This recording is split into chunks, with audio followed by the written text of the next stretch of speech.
ಜನಕ್ಕೆ ಸಮಸ್ಯೆ ಆದ್ರೆ ಕೈಗೆ ಸಿಗ್ತಾ ಇದ್ದು ಕಾರ್ಪೊರೇಟರ್ಗಳು. 5 ವರ್ಷದಿಂದ ಕಾರ್ಪೊರೇಟರ್ಗಳೇ ಇಲ್ಲ. ಸಮಸ್ಯೆ ಹೇಳ್ಕೊಳಕ್ ಎಲ್ಲಿ ಹೋಗ್ಬೇಕು? MLAಗಳಿಗೆ 300 ಕೋಟಿ 200 ಕೋಟಿ 25 ಕೋಟಿ 15 ಕೋಟಿ ಲೆಕ್ಕದಲ್ಲಿ ಬರ್ತಿದ್ಯಾ ಹೊರತು MLAಗಳ ಅಕೌಂಟಿಗೆ ಬಂದಿದ್ಯೋ ಎಲ್ಲೋ MLAಗಳು ಸಿಗೋದು ಇಲ್ಲ, ನಾಟ್ ರೀಚಬಲ್. ಕಾರ್ಪೊರೇಟರ್ ಇಲ್ಲದೆ ಇರೋದು ಬೆಂಗಳೂರಿಗೆ ಎಷ್ಟು ದೊಡ್ಡ ಸಮಸ್ಯೆ. ಮೇಡಮ್, ವರ್ಲ್ಡ್ ಕ್ಲಾಸ್ ಸಿಟಿಗೆ ಒಂದು ಗವರ್ನಿಂಗ್ ಬಾಡಿ ಇಲ್ಲ ಅನ್ನೋದು ಒಂದು ದೊಡ್ಡ ದುರಂತ ಇದು.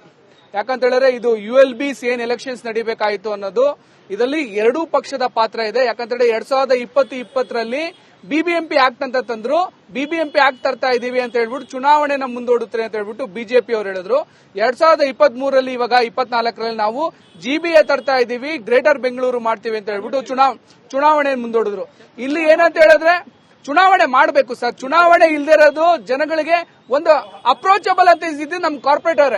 ಯಾಕಂತ ಹೇಳಿದ್ರೆ ಕಾರ್ಪೊರೇಟರ್ MLA MP ಎಲ್ಲರೂ ಸಹ ಒಬ್ಬ ಜನಗಳಿಗೆ ಜನಸಾಮಾನ್ಯರಿಗೆ ಮಾಡಿದ್ದು. ಪಾಟ್ ಹೋಲ್ಗಳು ಮತ್ತೆ ಇದು ಕಸದ ಸಮಸ್ಯೆ ಕಾರ್ಪೊರೇಟರ್ಗಳು ಇದ್ರೆ ಬರ್ತಾ ಇರಲಿಲ್ಲ. ಯಾಕೆ ಅಂತ ಹೇಳಿದ್ರೆ ಅವ್ರು ಅಟ್ಲೀಸ್ಟ್ ಅವ್ರಿಗೆ ಅವನು ಅಕೌಂಟಬಲ್ ಆಗಿದ. ಅದ್ರ ಜೊತೆಗೆ ಅಧಿಕಾರಿಗಳು ಯಾರ ಜನಸಾಮಾನ್ಯರ ಮಾತುಗಳು ಯಾರು ಕೇಳಲ್ಲ. ನಾವುಗಳು ಎಷ್ಟೇ ಕೆಲಸ ಮಾಡಿದ್ರು ಏನೇ ರಿಪೋರ್ಟ್ ಮಾಡಿದ್ರು ಒಂದು ಎಲೆಕ್ಟೆಡ್ ಬಾಡಿ ಅನ್ನೋದು ಬೇಕು. ಕಾರ್ಪೊರೇಟರ್ ಇಲ್ಲದೆ ಇರೋದು ಬೆಂಗಳೂರಿಗೆ ಒಂದು ದೊಡ್ಡ ದುರಂತ. ಅದರಲ್ಲಿ ಈ ಎರಡೂ ಪಕ್ಷಗಳ ಪಾತ್ರ ಇದೆ ಅನ್ನೋದು ಜನಗಳ ಅಭಿಪ್ರಾಯ. ಮುಗಿದ್ಮೇಲೆ ಚುನಾವಣೆಗೆ ಹೋಗಬೇಕು ಅನ್ನೋಷ್ಟರಲ್ಲಿ ಮಹಾಲಕ್ಷ್ಮಿ ಲೇಔಟಿನ ಕಾಂಗ್ರೆಸ್ಸಿನ ಕಾರ್ಪೊರೇಟರ್ ಹೈಕೋರ್ಟ್ ಅಲ್ಲಿಂದ ಸುಪ್ರೀಂ ಕೋರ್ಟ್ಗೆ ಹೋದ್ರು. ನಾವು ಎಕ್ಸಿಸ್ಟಿಂಗ್ ನೀವು 5 ಬೆಂಗಳೂರು ಬೇಡ 198 ವಾರ್ಡ್ ಏನಿದೆ ಎಕ್ಸಿಸ್ಟಿಂಗ್ ಬೃಹತ್ ಬೆಂಗಳೂರು ಮಹಾನಗರ ಪಾಲಿಕೆ ವ್ಯಾಪ್ತಿನಲ್ಲಿ ಚುನಾವಣೆ ಮಾಡಬೇಕು ಅಂತೇಳಿ ಮೊನ್ನೆ ನಾಗಾಭರಣ ಅವ್ರ ಮುಖೇನ ನಾವು ಹೈಕೋರ್ಟ್ಗೆ ರಿಟ್ ಅಪೀಲ್ ಹಾಕಿದೀವಿ. ಕೇಸ್ ಹಾಕಿದ್ದು ಕಾಂಗ್ರೆಸ್ ಅವರು ಪೊಲಾನ್ ಮಾಡ್ಕೊಂಡು ಮುಂದಕ್ಕೆ ಹೋಗಬೇಕು ಅಂತೇಳಿ ಇದ್ರದ್ದು ಶಾಪ ತಟ್ಟಿದ್ದು ಕಾಂಗ್ರೆಸ್ ಇಂದನೇ ಹೊರತು ಬಿಜೆಪಿಯಿಂದ ಅಲ್ಲ. ಅಭಿವೃದ್ಧಿ ಮಾಡುವಂತ ಯಾವೊಬ್ಬ ನಾಯಕನೂ ನಮಗೆ ಕಾಣಿಸ್ತಿಲ್ಲ. ಹೆಂಗಂದ್ರೆ ಇವರು ಬಿಜೆಪಿ ಮತ್ತೆ ಕಾಂಗ್ರೆಸ್ ಎರಡೂ ಪಕ್ಷದವರು you scratch my back I will scratch your back ಇದೇ ಕಾನ್ಸೆಪ್ಟ್ ಅಲ್ಲಿ ಇವರು ಯಾವತ್ತೂ ಒಳಜಗಳ ಮಾಡ್ಕೊಂಡಿದ್ದಾರೆ. SM ಕೃಷ್ಣ ಅವರು ಬೆಂಗಳೂರಿನ 2ನೇ ಅತಿ ದೊಡ್ಡ ಗ್ಲೋಬಲ್ ವ್ಯಾಲಿ ಮಾಡಿದ್ರು. ಬೆಂಗಳೂರಿನ ಸಿಲಿಕಾನ್ ವ್ಯಾಲಿ ಮಾಡಿದ್ರು. ಇವರೆಲ್ಲ ಗಾರ್ಬೇಜ್ ವ್ಯಾಲಿ ಮಾಡಿದ್ರು. ಎರಡೂ ಪಕ್ಷದವರು ಸರಿಸಮನಾಗಿ ಅರ್ಹರಿದ್ದಾರೆ. ಇವತ್ತೇನು ಬೆಂಗಳೂರು ಈ ದುಸ್ಥಿತಿಗೆ ಬಂದಿರೋ ಕಾರಣ ಎರಡೂ ಪಕ್ಷದವರು ಅದರಲ್ಲಿ JDS ಪಾತ್ರ ಇದೆ. ಆದ್ರೆ SM ಕೃಷ್ಣ ಅವರೊಬ್ಬರೇ ಬೆಂಗಳೂರಿನ ಅಭಿವೃದ್ಧಿ ಮಾಡಿದ್ರು. ಈಗ ಅವರ ಶಿಷ್ಯ DK ಶಿವಕುಮಾರ್ ಏನೋ ಬೆಂಗಳೂರು GBA ಮಾಡಕ್ಕೆ ಹೊರಟಿದ್ದಾರೆ. ಅದು ಸರಿಯಾಗಿ ಯಶಸ್ವಿ ಆಗಲಿ ಅಂತ ಕೇಳಿದ್ರೆ ಅದ್ರ ಜೊತೆನಲ್ಲಿ ಎರಡೂ ಪಕ್ಷರು ಭ್ರಷ್ಟಾಚಾರದಲ್ಲಿ ಒಂದೇ ನಾಣ್ಯದ 2 ಮುಖಗಳ ತರ ಇವರು ಇದಾರೆ ಬಿಟ್ರೆ ಇವರು ಅಭಿವೃದ್ಧಿ ಪರವಾಗಿಲ್ಲ, ಜನಸಾಮಾನ್ಯರ ಪರವಾಗಿಲ್ಲ. ಇವತ್ತು ಬೆಂಗಳೂರಲ್ಲಿ 5 ವರ್ಷಗಳಿಂದ ಸತತವಾಗಿ ಜನಸಾಮಾನ್ಯರಿಗೆ ಒಬ್ಬರು ರೀಚ್ ಮಾಡಕ್ಕೆ ಒಬ್ಬರು ಕಾರ್ಪೊರೇಟರ್ ಇಲ್ಲ. ಎರಡೂ ಪಕ್ಷದವರು ಅದರಲ್ಲಿ ಏನಾಗಿದ್ದಾರೆ ಅಂದ್ರೆ ಅವ್ರಿಗೆ ಮೇಲೆ ಇವ್ರ ಮೇಲೆ ಅವ್ರು ಹೇಳಿ ಚುನಾವಣೆ ಮುಂದೂಡಿಕೊಂಡು ಬಂದು ಇವರು MLAಗಳು ಉದ್ದೇಶಪೂರ್ವವಾಗಿ ಚುನಾವಣೆ ನಡೆದ ಎಲ್ಲ ಪಕ್ಷದ MLAಗಳು ಎರಡೂ ಪಕ್ಷದ MLAಗಳು ಕಾರಣ ಏನೇ ಇದ್ರು ಉದ್ದೇಶಪೂರ್ವಕ ಇವರು ಚುನಾವಣೆ ನಡೆಸಕ್ಕೆ ಬಿಟ್ಟಿಲ್ಲ ಇವರು. ಬಟ್ ತತ್ಕ್ಷಣಕ್ಕೆ ಇವರು BBMP ಚುನಾವಣೆ ಮಾಡಿ ಏನ್ GBA ಮಾಡಿದ್ರೆ ಮಾಡಿ ಜನಸಾಮಾನ್ಯರಿಗೆ ರೀಚ್ ಆಗಬೇಕು. ಯಾರು ಹತ್ರದಲ್ಲಿರೋ ಕಾರ್ಪೊರೇಟರ್ ರೀಚ್ ಆಗಿ ಅವ್ರ ಕುಂದುಕೊರತೆಗಳನ್ನ ಸ್ಪಂದಿಸಬೇಕು. ಮಳೆಗಾಲ ಇರ್ಬೋದು, ಚರಂಡಿ ವ್ಯವಸ್ಥೆ ಏನೇ ಬೇಕಂದ್ರೆ ಅವ್ರ ಕಾರ್ಪೊರೇಟರ್ ಬೇಕೇ ಬೇಕು. ಮೇಡಮ್, ನಾನೊಂದು ಬಿಜೆಪಿ ಕಾಂಗ್ರೆಸ್ ಇವರಿಂದ ಹೇಳಕ್ ಇಷ್ಟಪಡ್ತೀನಿ. ಏನು ಗೊತ್ತಾ, ಇವು ಬಿಜೆಪಿ ಕಾಂಗ್ರೆಸ್ ಒಂದು ನಾಣ್ಯದ 2 ಮುಖ ಇದ್ದಂಗೆ. ಇವರು ದೇಶಾನ ಕೊಳ್ಳೆ ಹೊಡಿತಾ ಇದ್ರವನ ಕೆಲಸ ಅಂತೂ ಎಲ್ಲೂ ಸಕ್ಸಸ್ ಆಗ್ತಾ ಇಲ್ಲ. ಬರೀ ಕೊಳ್ಳೆ ಹೊಡೆಯೋದೇ ನೋಡ್ತಾ ಇದೀವಿ, ಕೆಲಸ ಎಲ್ಲೂ ಆಗ್ತಾ ಇಲ್ಲ. ನಾನು ಇಷ್ಟು ಹೇಳಕ್ಕೆ ಇಷ್ಟಪಡ್ತೀನಿ. ಫಸ್ಟ್ ಇಂಪ್ರೂವ್ ಮಾಡಕ್ ನೋಡಿ. ಕಂಪನಿಗಳೆಲ್ಲ ಇಲ್ಲಿ ನಮ್ಮ ದೇಶಕ್ಕೆ ಬಂದು ಕಂಪನಿ ಎಲ್ಲ ರಿಟರ್ನ್ ಹೋಗ್ತಾ ಇದೆ ಬೇರೆ ಬೇರೆ ಕಡೆ. ನಮ್ಮಲ್ಲಿ ಕಂಪನಿ ಯಾವ್ದು ಉಳಿಯಕ್ ನೋಡ್ತಾ ಇಲ್ಲ. ಯಾಕಂದ್ರೆ ರೋಡ್ ಎಲ್ಲ ಈ ತರ ಹಳ್ಳ ಗುಂಡಿ ಇದ್ರೆ ಯಾರು ಬರ್ತಾರೆ ನೋಡಿ. ಅನುದಾನ ಇಲ್ಲ ಅಂತ ಕಾಂಗ್ರೆಸ್ ಹೇಳ್ತಾ ಇದೆ, ಮತ್ತೆ ಬಿಜೆಪಿನವರು ಕೂಡ ಹೇಳ್ತಾ ಇದ್ದಾರೆ. ಆದ್ರೆ ಈ ನಮ್ಮ ಸ್ಥಳೀಯ ಸಂಸ್ಥೆ ಚುನಾವಣೆ ನಡೆಸ್ತಾ ಇರೋದಕ್ಕೆ 11,000 ಕೋಟಿ ನಮಗೆ ಬಂದಿಲ್ಲ ಕೇಂದ್ರ ಸರ್ಕಾರದಿಂದ. ಆದ್ರೆ ಯಾರು ಹೊಣೆ? ಈ 3 ಪಕ್ಷಗಳು ಒತ್ಕೋಬೇಕಲ್ವಾ? ನಾವೀಗ ಹೇಳಿದ್ರೆ ಸ್ಥಳೀಯವಾಗಿ ಕಾರ್ಪೊರೇಟ್ ಇಲ್ದಿರೋದಕ್ಕೆ ಎಷ್ಟು ಸಮಸ್ಯೆ ಅಂದ್ರೆ ನಂದು ಯಶವಂತಪುರ ವಿಧಾನಸಭಾ ಕ್ಷೇತ್ರದ ಶಾಸಕರು BTM ಲೇಔಟ್ ಅಲ್ಲಿ ಮನೆ, RR ನಗರದ ಶಾಸಕರು ವೈಯಾಲಿ ಕವಲಲ್ಲಿ ಮನೆ. ಇವರು ನೀವು ಹೇಳಿದಾಗ ನಾಟ್ ರೀಚೇಬಲ್, ಇವ್ರು ಸಿಗೋದೇ ಇಲ್ಲ. ಸರ್, ಅಲ್ಲಿಂದ ಇಲ್ಲಿಗೆ ಬರಕ್ಕೆ ರಸ್ತೆಯಲ್ಲಿ ಗುಂಡಿ ಇದೆ ಸರ್, ನೀವು ಅರ್ಥ ಮಾಡಿ. ಇಡೀ ದೇಶದಲ್ಲೇ ಅತಿ ಹೆಚ್ಚು 2ನೇ ತೆರಿಗೆ ಕಟ್ಟಿರೋ ರಾಜ್ಯ ನಮ್ಮದು. ಅದೇ ಅತಿ ಹೆಚ್ಚು 2ನೇ ದುಸ್ಥಿತಿಗೆ ತಲುಪಿರೋ ಬೆಂಗಳೂರು ನಗರನೇ ನಮ್ಮದು. BTM ಲೇಔಟ್ ಇಂದ ದೊಡ್ಡಬಿದ್ರ ಕಲ್ ಬರ್ಬೇಕು ಅಂದ್ರೆ ಶಾಸಕ ಎಷ್ಟು ಬರ್ಬೇಕು? ಹವಲ್ ತಗೋತಾರ ನೀವು? ಮತ್ತೆ ಬೇರೆ ಬೇರೆ ಕೊಡ. ಅವ್ರಿಗೆ ಬಿಜೆಪಿನಲ್ಲಿ ಗೆದ್ದಿದ್ದಾರೆ, ಕಾಂಗ್ರೆಸ್ಗೆ ಹೋಗಿದ್ದಾರೆ, ಆಟ ಆಡ್ತಾ ಇದೆ. ಇಲ್ಲ ಅವರು ಇಲ್ಲಿದಾರೋ ಅಲ್ಲಿದಾರೋ ಗೊತ್ತಿಲ್ಲ. ಮತ್ತೆ ಮುನ್ರತ್ನವರು ಬೇರೆ ಬೇರೆ ರೀತಿ ಬೇರೆ ಬೇರೆ ಶಾಸಕರು ಬೇರೆ ಬೇರೆ ಕಡೆ ವಾಸ ಇದ್ದಾರೆ. ಸದಾಶಿವನಗರದಲ್ಲಿ ವಾಸ ಇದ್ದಾರೆ, ಮತ್ತೆ ಯಲಹಂಕ ಶಾಸಕ ಸಿಂಗ್ನಗನಹಳ್ಳಿಯಲ್ಲಿ ವಾಸ ಇದ್ದಾರೆ. ಅವರು ಕಾರ್ಪೊರೇಷನ್ ಅಲ್ಲಿ ಇಲ್ಲ. ಇದ್ರ ಹೊಣೆ ಯಾರು ಹೊತ್ಕೋತಾರೆ? ಸರ್ಕಾರ ದುಡ್ಡು ಕೊಟ್ರೆ ಅಭಿವೃದ್ಧಿ ಕೆಲಸನೂ ಆಗುತ್ತೆ, ಗುಂಡಿಗಳು ಎಲ್ಲ ಮುಚ್ತಾರೆ, ಎಲ್ಲ ಮಾಡ್ತಾರೆ. ಸರ್ಕಾರ ದುಡ್ಡೇ ರಿಲೀಸ್ ಮಾಡ್ಲಿಲ್ಲ ಅಂದ್ರೆ ಅಭಿವೃದ್ಧಿ ಕೆಲಸ ಎಲ್ಲಾಗದು? ಕೋಟಿ ಬಿಡುಗಡೆ ಮಾಡಿದಾರೆ ನಟರಾಜ್ ಗೌಡರು ಈಗಷ್ಟೇ ಲೆಕ್ಕ ಕೊಟ್ರಲ್ಲ ಸರ್. ಎಲ್ಲ ಮಾಡಿದ್ರೆ ಕೆಲಸ ಆಗುತ್ತಾ ಇಲ್ಲ ಮೇಡಮ್?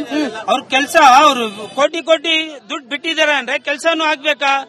ಬಿಟ್ಟಿಲ್ಲ ಅವರು. ನಮ್ಮ ಅಶ್ವತ್ಥನಾರಾಯಣ ಅವ್ರು ಹೇಳಿದ್ರು ಗುಂಡಿಗಳು ತುಂಬಾ ಇದೆ ಅಂತ. ನಾನು ಅವ್ರನ್ನ ಕೇಳ್ತೀನಿ ಸರ್, ಅಶ್ವತ್ಥನಾರಾಯಣ ಸ್ಟೇಟ್ ಆಫೀಸ್ ಮುಂದೆ ಗುಂಡಿಗಳು ಮಹಾ ಹೋಮನೆ ನಡೀತಾ ಇದೆ. ಇವ್ರೆ ನೀವು ಸ್ಟೇಟ್ ಆಫೀಸ್ ಇಂದ ಒಬ್ಬ ಅಧಿಕಾರಿಗೆ ಫೋನ್ ಮಾಡಿ ಗುಂಡಿಗಳು ಮುಟ್ಸೋದು ತಮ್ಮ ಪಾರ್ಟಿನಲ್ಲಿ ಯೋಗ್ಯತೆ ಇಲ್ಲ ಅಂದ್ರೆ ಇನ್ನು ನಮ್ಮ ದೇಶನೇ ನೀವು ಕಾಪಾಡ್ತೀರಾ, ನೀವು ನಮ್ಮ ರಾಜ್ಯನೇ ಕಾಪಾಡ್ತೀರಾ. ಕಾಂಗ್ರೆಸ್ ಆಫೀಸ್ ಮುಂದೆ, ಆಮ್ ಆದ್ಮಿ ಪಕ್ಷದ ಆಫೀಸ್ ಮುಂದೆ, ಜೆಡಿಎಸ್ ಆಫೀಸ್ ಮುಂದೆ ಗುಂಡಿಗಳೆಲ್ಲ ಕ್ಲಿಯರ್ ಇದೆಯಾ ಸರ್? ಇಲ್ಲ ಮೇಡಮ್, ಖಂಡಿತ ಇಲ್ಲ. ಅದಕ್ಕೆ ನಾನು ಬಿಜೆಪಿ ಸ್ಟೇಟ್ ಆಫೀಸ್ ಮುಂದೆ ಗುಂಡಿಗಳು ತಾಂಡವಾಡ್ತಿದೆ ಒಂದು ವಾರದಿಂದ. ಎಲ್ಲಾ ಪಾರ್ಟಿ ಆಫೀಸ್ ಮುಂದೆನೂ ಗುಂಡಿ ಇದೆ ಮೇಡಮ್. ಒಂದು ವಾರದಿಂದ ಗುಂಡಿ ಮುಚ್ಚಿದ್ದಾರೆ. ಅದು ಮುಚ್ಚಿ ಒಂದು ವಾರದಲ್ಲಿ ಮತ್ತೆ ಕಿತ್ತೋಗಿದೆ ಮೇಡಮ್. ಇಡೀ ಮಲ್ಲೇಶ್ವರಮಲ್ಲಿ ನೋಡಿ ನೀವು, ಒಂದೊಂದು ವಾರದಲ್ಲಿ ಹಾಕಿದರೆ, ಒಂದೊಂದು ವಾರದಲ್ಲಿ ಕಿತ್ತೋಗಿದೆ. ಯಾರ್ ಜವಾಬ್ದಾರಿ? ಇಂಜಿನಿಯರ್ಗಳನ್ನ ಸಸ್ಪೆಂಡ್ ಮಾಡಬೇಕು ಮೇಡಮ್ ಇದನ್ನ. ಕರೆಕ್ಟ್. ತಮ್ಮ ತೆರಿಗೆ ಹಣವನ್ನು ಸ್ವೀಕರಿಸಿದ ರಾಜ್ಯ ಸರ್ಕಾರ ಏನಾದ್ರೂ ಆ ಜನಕ್ಕೆ ಕೊಡುಗೆ ಕೊಡ್ತಾ ಇದ್ದಾರೆ ಅಂತಂದ್ರೆ ಅದು ಇಡೀ ನೋಡಿ, ಈಗ ಈ ವರ್ಷದಲ್ಲಿ 2025 ಸಮೀಕ್ಷೆ, ಅರ್ಧ ವರ್ಷದ ಸಮೀಕ್ಷೆ ಪ್ರಕಾರ 29,000 ಜನ ಅಪಘಾತಕ್ಕೆ ಒಳಗಾಗಿ ಸಾವನ್ನಪ್ಪಿದ್ದಾರೆ. 1,75,000ಕ್ಕೂ ಹೆಚ್ಚು ಜನ ಅಪಘಾತಕ್ಕೆ ಒಳಗಾಗಿ ಸಾವನ್ನಪ್ಪಿದ್ದಾರೆ. ಇದು ನಮ್ಮ ರಾಜ್ಯ ಸರ್ಕಾರ ಜನರಿಗೆ ಕೊಡುವಂತಹ ಕಿಕ್ ಬ್ಯಾಕ್ ಆಗಿದೆ. ಬೆಂಗಳೂರು ಸಿಟಿ ಕಾರ್ಪೊರೇಷನ್ ಬಗ್ಗೆ ಮಾತಾಡಿ ಅಂದ್ರೆ ಬೆಂಗಳೂರು ಸಿಟಿ ಡೆವಲಪ್ ಮಾಡೋದಕ್ಕೆ ಮೋದಿ ಬಗ್ಗೆ ಮಾತಾಡ್ತಾರೆ. ಮೋದಿಗೂ ಬೆಂಗಳೂರು ಸಿಟಿಗೂ ಏನ್ ಸಂಬಂಧ? 135 ಸೀಟ್ ಕೊಟ್ಟಿದ್ದು ಏನಕ್ಕೆ ಇವ್ರಿಗೆ? ಐಟಿ ಬಂದಿದ್ದು ಕಾಂಗ್ರೆಸ್ ಫೀಲ್ಡ್ ಅಲ್ಲಿ ಅಂತಾರೆ. ಇದೇ ಐಟಿ ಬಿಡಿ ವಾಪಸ್ ಹೋಗ್ತಾ ಇರೋದು ಕಾಂಗ್ರೆಸ್ ಫೀಲ್ಡ್ ಅಲ್ಲಿ. ಎಲೆಕ್ಷನ್ ಬರ್ಲಿ ಏನು ಮಾಡೋದ್ ಬೇಡ, ಆ ರಸ್ತೆ ಗುಂಡಿಗಳನ್ನ ಮುಚ್ಚಿಬಿಟ್ಟು ಅದನ್ನ ಇಂಪ್ರೂವ್ ಮಾಡಿ. ಅವರು ಮಹಾನಗರ ಪಾಲಿಕೆ 5 ಮಾಡ್ತಾ ಇದ್ದಾರೆ. ಆ 5 ಮಾಡೋದು ಅವಶ್ಯಕತೆ ಇಲ್ಲ. 5 ಮಾಡಿದ್ರು ಪರವಾಗಿಲ್ಲ. ಡಿ.ಕೆ. ಶಿವಕುಮಾರ್ ಹೆಡ್ ಆಗಿದ್ದಾರೆ. ಅವರು ಅದನ್ನ ಏನಿದೆ ಅದು ತಗೊಂಡು ಪ್ರತಿಯೊಂದು ಅಧಿಕಾರಿಗಳನ್ನ ಅವರು ಹಿಡಿತಕ್ಕೆ ತಗೊಂಡು ನೀವು ಈ ತರ ಇಂಪ್ರೂವ್ ಮಾಡಿ ಅಂತೆಲ್ಲ ಹೇಳಿ ಪ್ಲಾನ್ ಹಾಕೊಂಡು ಮಾಡಬಹುದಲ್ವಾ? ಕಾಂಗ್ರೆಸ್ ಆಫೀಸ್ ಮುಂದೆ, ಆಮ್ ಆದ್ಮಿ ಪಕ್ಷದ ಆಫೀಸ್ ಮುಂದೆ, ಜೆಡಿಎಸ್ ಆಫೀಸ್ ಮುಂದೆ ಗುಂಡಿಗಳೆಲ್ಲ ಕ್ಲಿಯರ್ ಇದೆಯಾ ಸರ್? ಇಲ್ಲ ಮೇಡಮ್, ಖಂಡಿತ ಇಲ್ಲ. ಅದಕ್ಕೆ ನಾನು ಬಿಜೆಪಿ ಸ್ಟೇಟ್ ಆಫೀಸ್ ಮುಂದೆ ಗುಂಡಿಗಳು ತಾಂಡವಾಡ್ತಿದೆ ಒಂದು ವಾರದಿಂದ. ಎಲ್ಲಾ ಪಾರ್ಟಿ ಆಫೀಸ್ ಮುಂದೆನೂ ಗುಂಡಿ ಇದೆ ಮೇಡಮ್. ಒಂದು ವಾರದಿಂದ ಗುಂಡಿ ಮುಚ್ಚಿದ್ದಾರೆ. ಅದು ಮುಚ್ಚಿ ಒಂದು ವಾರದಲ್ಲಿ ಮತ್ತೆ ಕಿತ್ತೋಗಿದೆ ಮೇಡಮ್. ಇಡೀ ಮಲ್ಲೇಶ್ವರಮಲ್ಲಿ ನೋಡಿ ನೀವು, ಒಂದೊಂದು ವಾರದಲ್ಲಿ ಹಾಕಿದರೆ, ಒಂದೊಂದು ವಾರದಲ್ಲಿ ಕಿತ್ತೋಗಿದೆ. ಯಾರ್ ಜವಾಬ್ದಾರಿ? ಇಂಜಿನಿಯರ್ಗಳನ್ನ ಸಸ್ಪೆಂಡ್ ಮಾಡಬೇಕು ಮೇಡಮ್ ಇದನ್ನ. ಕರೆಕ್ಟ್. ತಮ್ಮ ತೆರಿಗೆ ಹಣವನ್ನು ಸ್ವೀಕರಿಸಿದ ರಾಜ್ಯ ಸರ್ಕಾರ ಏನಾದ್ರೂ ಆ ಜನಕ್ಕೆ ಕೊಡುಗೆ ಕೊಡ್ತಾ ಇದ್ದಾರೆ ಅಂತಂದ್ರೆ ಅದು ಇಡೀ ನೋಡಿ, ಈಗ ಈ ವರ್ಷದಲ್ಲಿ 2025 ಸಮೀಕ್ಷೆ, ಅರ್ಧ ವರ್ಷದ ಸಮೀಕ್ಷೆ ಪ್ರಕಾರ 29,000 ಜನ ಅಪಘಾತಕ್ಕೆ ಒಳಗಾಗಿ ಸಾವನ್ನಪ್ಪಿದ್ದಾರೆ. 1,75,000ಕ್ಕೂ ಹೆಚ್ಚು ಜನ ಅಪಘಾತಕ್ಕೆ ಒಳಗಾಗಿ ಸಾವನ್ನಪ್ಪಿದ್ದಾರೆ. ಇದು ನಮ್ಮ ರಾಜ್ಯ ಸರ್ಕಾರ ಜನರಿಗೆ ಕೊಡುವಂತಹ ಕಿಕ್ ಬ್ಯಾಕ್ ಆಗಿದೆ. ಬೆಂಗಳೂರು ಸಿಟಿ ಕಾರ್ಪೊರೇಷನ್ ಬಗ್ಗೆ ಮಾತಾಡಿ ಅಂದ್ರೆ ಬೆಂಗಳೂರು ಸಿಟಿ ಡೆವಲಪ್ ಮಾಡೋದಕ್ಕೆ ಮೋದಿ ಬಗ್ಗೆ ಮಾತಾಡ್ತಾರೆ. ಮೋದಿಗೂ ಬೆಂಗಳೂರು ಸಿಟಿಗೂ ಏನ್ ಸಂಬಂಧ? 135 ಸೀಟ್ ಕೊಟ್ಟಿದ್ದು ಏನಕ್ಕೆ ಇವ್ರಿಗೆ? ಐಟಿ ಬಂದಿದ್ದು ಕಾಂಗ್ರೆಸ್ ಫೀಲ್ಡ್ ಅಲ್ಲಿ ಅಂತಾರೆ. ಇದೇ ಐಟಿ ಬಿಡಿ ವಾಪಸ್ ಹೋಗ್ತಾ ಇರೋದು ಕಾಂಗ್ರೆಸ್ ಫೀಲ್ಡ್ ಅಲ್ಲಿ. ಎಲೆಕ್ಷನ್ ಬರ್ಲಿ ಏನು ಮಾಡೋದ್ ಬೇಡ, ಆ ರಸ್ತೆ ಗುಂಡಿಗಳನ್ನ ಮುಚ್ಚಿಬಿಟ್ಟು ಅದನ್ನ ಇಂಪ್ರೂವ್ ಮಾಡಿ. ಅವರು ಮಹಾನಗರ ಪಾಲಿಕೆ 5 ಮಾಡ್ತಾ ಇದ್ದಾರೆ. ಆ 5 ಮಾಡೋದು ಅವಶ್ಯಕತೆ ಇಲ್ಲ. 5 ಮಾಡಿದ್ರು ಪರವಾಗಿಲ್ಲ. ಡಿ.ಕೆ. ಶಿವಕುಮಾರ್ ಹೆಡ್ ಆಗಿದ್ದಾರೆ. ಅವರು ಅದನ್ನ ಏನಿದೆ ಅದು ತಗೊಂಡು ಪ್ರತಿಯೊಂದು ಅಧಿಕಾರಿಗಳನ್ನ ಅವರು ಹಿಡಿತಕ್ಕೆ ತಗೊಂಡು ನೀವು ಈ ತರ ಇಂಪ್ರೂವ್ ಮಾಡಿ ಅಂತೆಲ್ಲ ಹೇಳಿ ಪ್ಲಾನ್ ಹಾಕೊಂಡು ಮಾಡಬಹುದಲ್ವಾ?